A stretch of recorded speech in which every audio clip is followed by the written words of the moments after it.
सास को हुआ अपनी भूल का एहसास। राधा जी एक आम मध्यवर्गीय परिवार की मुखिया थी। वे अपने बेटे शुभम और बहू मनीषा के साथ रहती थी। एक बेटी सीमा थी जो कि शादी के बाद अमेरिका में बस गई थी। राधा जी के पति की मृत्यु बहुत पहले हो चुकी थी। शुभम और मनीषा की शादी को 5 साल हो चुके थे, लेकिन अब तक उनकी कोई संतान नहीं थी। राधा जी की बहू भी जॉब करती थी, जो कि राधा जी को बिल्कुल भी पसंद नहीं था।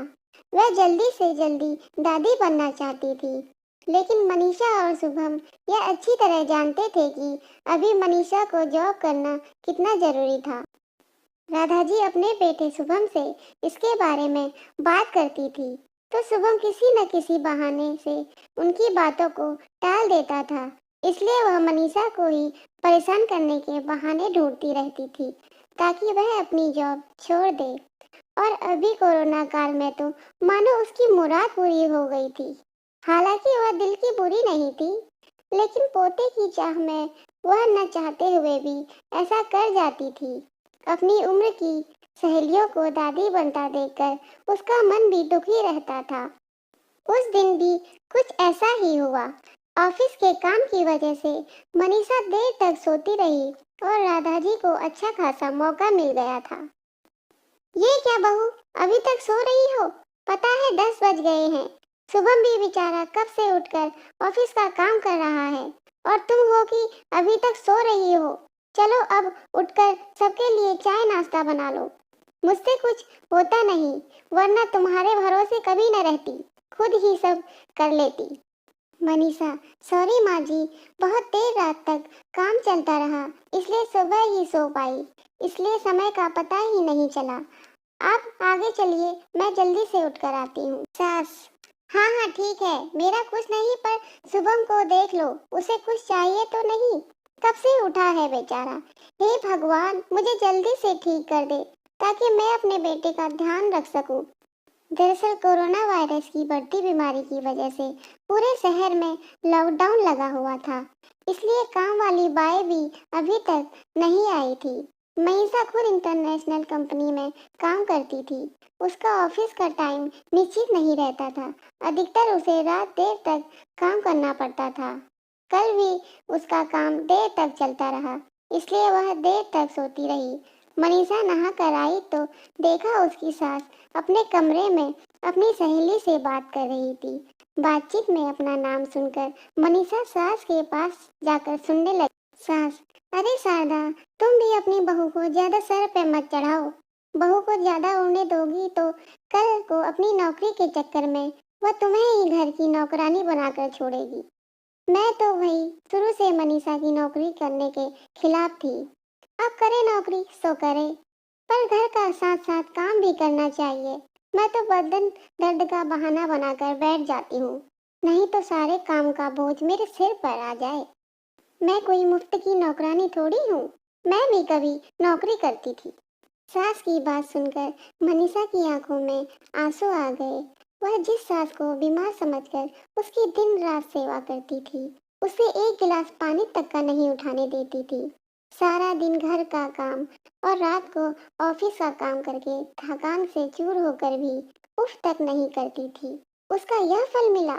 उसे माना कि मेरी नौकरी के खिलाफ थी मेरी सास, मगर यदि घर की किस्त न होती तो वह भी नौकरी नहीं करती। शुभम का बोझ कम करने के लिए ही वह नौकरी कर रही थी।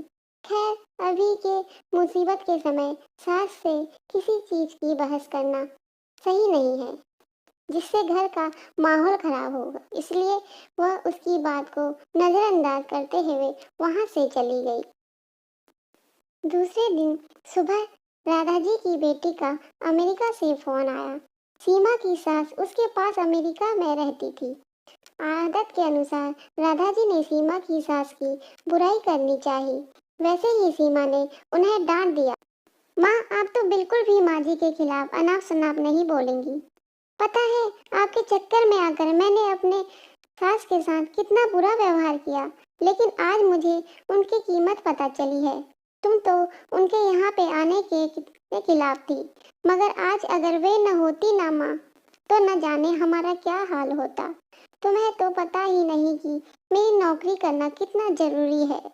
कोरोना ने यहाँ भी ऐसा ही कहर ढाया है। घर से ही सारा काम करना पड़ रहा है। किट्टू का बेबी कैरियर सेंटर भी बंद है और राजेश भी फुल टाइम बिजी रहते हैं। ऐसे में माँ जी ने अकेले ही किट्टू के साथ पूरे घर को अकेले ही संभाला है।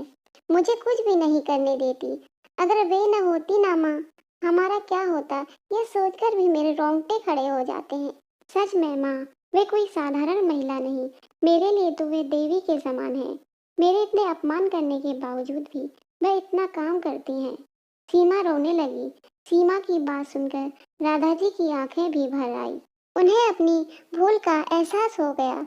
मनीषा तो वाकई उनका कितना ख्याल रखती है। उनकी कड़वी से कड़वी बात भी बुरा नहीं मानती, उल्टा जवाब तक नहीं देती। वाकई अभी का समय तो एक दूसरे को गले लगाने का है, एक दूसरे को हौसला देने का है, सारे गिले शिकवे भुलाकर एक दूसरे की मदद करने का है। तो वह फिर इतनी स्वार्थी कैसे हो गई? ऐसे मुश्किल समय में अपने ही परिवार की सहायता नहीं कर सकती। उसने उसी समय मनीषा को बुलाया और उसके सर पर प्यार से हाथ रखकर बोला, मनीषा बेटा, आज से घर की सारे काम की जिम्मेदारी मेरी रहेगी।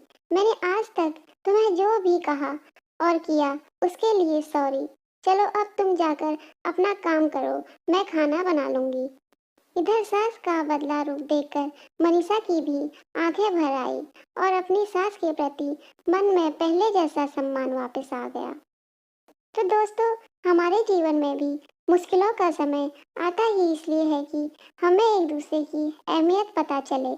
अपनी गलतियों का एहसास होने पर आगे बढ़कर माफी मांगने से वाकई इंसान छोटा नहीं होता, बल्कि बहुत बड़ा हो जाता है, राधा जी की तरह।